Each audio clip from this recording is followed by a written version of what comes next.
Be ready. 15 seconds.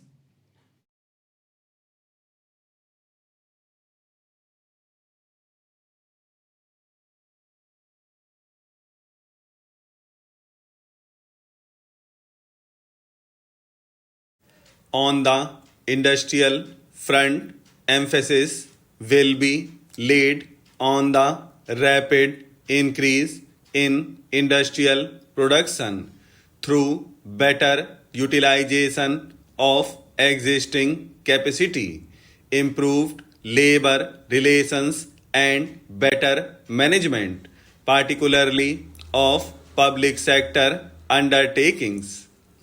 Efforts will be directed to systematic expansion of our exports through better management of both the agricultural and industrial sectors. The country is faced with a massive energy crisis. We are entering a period of rising energy costs and likely shortages in supplies. The government proposes to evolve a comprehensive national policy on energy with emphasis on fuller utilization of renewable energy sources, both traditional and non traditional. The steady deterioration of the environment threatens the present and future well being of the country and the people. Afforestation, flood control, soil conservation, preservation of flora and fauna, proper land use, planning, water and air pollution controls, and judicious location of industries must be undertaken urgently. The government is setting up a specialized machinery with adequate powers to incorporate in all planned development measures to maintain the ecological balance. The role of science and technology will be strengthened. Steps will be taken to ensure that research and development get their due place in all important sectors of national endeavor. The government reiterates its commitment to the freedom of the press. It believes in providing all possible encouragement for the development of small and medium newspapers, including those in regional languages. An independent judiciary is a necessary concomitant of the democratic process. The government is anxious that our legal system should provide speedy justice and that opportunities for securing justice are not denied to any citizen by reason of economic or other disabilities. Measures for this purpose and other allied matters are proposed to be initiated. The government is committed fully to secularism and will take steps to ensure that the minorities, while preserving their distinct cultural identities, enjoy a sense of full and equal participation in all spheres of national life. Legislation for assuring the minority character of the Aligarh Muslim University will be introduced in the next session. In a polity like ours, healthy relations between the center and the states are essential for effective functioning. It will be the endeavor of the central government to maintain and foster such relations. In international affairs, the government will follow the path of non alignment. India has always stood steadfast in the independence of its judgment in the making of her foreign policy. The intervention of outside forces and the induction of armaments in the region as well as in our neighborhood have created a dangerous situation not only for ourselves but for the entire area.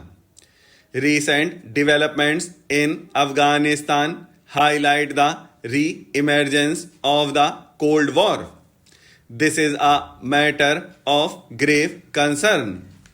The countries of the region should be allowed to devote their energies to the promotion of regional stability and cooperation with one another. The resources of the region are enormous and should be utilized for the welfare of the people there. To subject these countries to big power rivalries is totally unacceptable to us. The government intends to initiate consultations and action to foster cooperation for the well-being of the entire region. With our neighbors, the government intends to follow a policy of cooperation and friendship. With Pakistan, our relations are in the process of normalization and the government proposes to continue on the course set in motion by the Simla Agreement of 1972. We hope that the government's policy will be reciprocated in ample measure. Sino-Indian moves towards normalized relations, a potentially stabilizing factor, were inevitably affected by the Sino-Vietnam conflict. India remains willing to discuss all issues with China, including the boundary question, in search of a peaceful solution based on equality. We hope to progress also as regards bilateral exchanges. Our friendship with Vietnam remains a constant factor in our policy. We stand for a Kampuchea able to seek its own destiny free of outside pressure. We intend to continue to improve our relations with ASEAN, for whose members we have goodwill and understanding. The need in Southeast Asia is for mutual confidence and relaxation of tensions. Distance has been no bar to our forging close and friendly relations with the countries of Latin America or the far-flung countries of the Commonwealth. Our relations with Japan and the countries of Europe are comprehensive in nature and are mutually satisfying. With our brethren in Africa, we have stood shoulder to shoulder in the struggle against colonialism and racialism. Our solidarity with the Arab cause is based on principles, and we believe that a solution to the problems of West Asia cannot be found without conceding the legitimate demands of the Palestinians for their homeland. Our relations with the Soviet Union have expanded based on an abiding friendship which demonstrates the virtues of reliability and mutual understanding. We intend to deepen and extend this cooperation. We have many sided relations with the United States.